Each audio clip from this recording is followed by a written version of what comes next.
Assalamualaikum warahmatullahi wabarakatuh. Perkenalkan, saya Nila Gandhidana Aprilia, mahasiswa dari jurusan Teknik Mesin, Fakultas Teknologi Industri, Institut Teknologi Budi Utomo. Di sini saya akan menjelaskan tentang sistem refrigerasi, di mana tugas ini merupakan mata kuliah Termodinamika 2 yang diampu oleh Bapak Pedro da Silva. Untuk pokok bahasanya sendiri, saya ada 4 pokok bahasan. Yang pertama, pengertian sistem refrigerasi. Yang kedua, komponen utama sistem refrigerasi. Yang ketiga, klasifikasi sistem refrigerasi. Dan yang keempat, penjelasan klasifikasi sistem refrigerasi.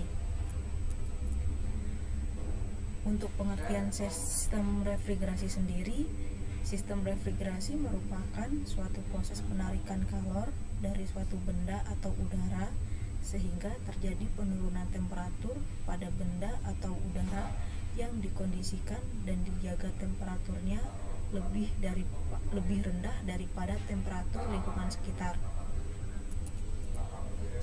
Komponen utamanya ada 4, yaitu kompresor, kondensor, katup ekspansi, dan evaporator. Yang pertama adalah kompresor.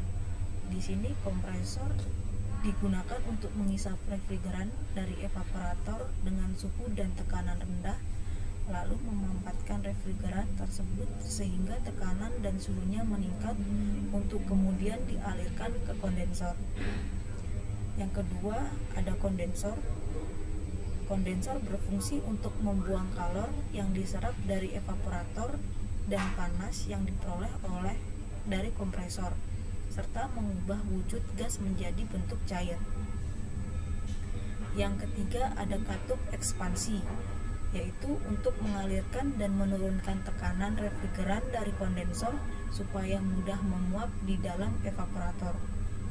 Yang keempat, evaporator, untuk menyerap panas dari udara atau air di dalam ruangan yang didinginkan, kemudian membuang kalor tersebut melalui kondensor ke ruang yang tidak diinginkan.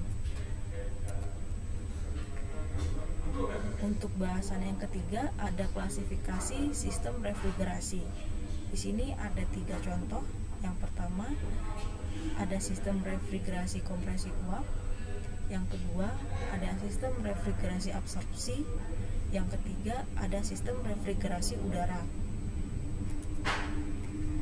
Untuk yang pertama, sistem refrigerasi kompresi uap, yaitu di sini pada siklus kompresi uap, di evaporator refrigeran akan mengisap panas dari lingkungan sehingga panas tersebut akan menguapkan refrigeran. Kemudian uap refrigeran akan dikompresikan oleh kompresor hingga mencapai tekanan kondensor. Dalam kondensor uap, refrigerasi dikondensasikan dengan cara membuang panas dan uap refrigeran ke lingkungan sekitar. Kemudian refrigeran akan kembali diteruskan ke dalam evaporator. Yang kedua ada sistem refrigerasi absorpsi. Dalam siklus refrigerasi absorpsi ini dipergunakan penyerap untuk menyerap refrigeran yang diuapkan di dalam evaporator sehingga menjadi suatu larutan absorpsi. Kemudian larutan absorpsi tersebut dimasukkan ke dalam sebuah generator untuk memisahkan refrigeran dari larutan absorpsi tersebut dengan cara memanasi, yang sekaligus akan menaikkan tekanannya sampai mencapai tingkat keadaan mudah diembunkan. Yang ketiga ada sistem refrigerasi udara. Pada siklus ini, udara bertindak sebagai refrigeran yang menyerap panas pada tekanan konstan atau lambang P di dalam refrigerator. Udara panas keluar dari refrigerator dikompresi untuk dibuang panasnya ke lingkungan melalui cooler pada tekanan konstan atau P2, di mana P2 ini lebih besar dari P1. Udara keluar cooler dikembalikan ke keadaan awal oleh mesin ekspansi untuk dapat melakukan langkah awal pada siklus berikutnya. Sekian presentasi dari saya, semoga bermanfaat. Terima kasih. kasih.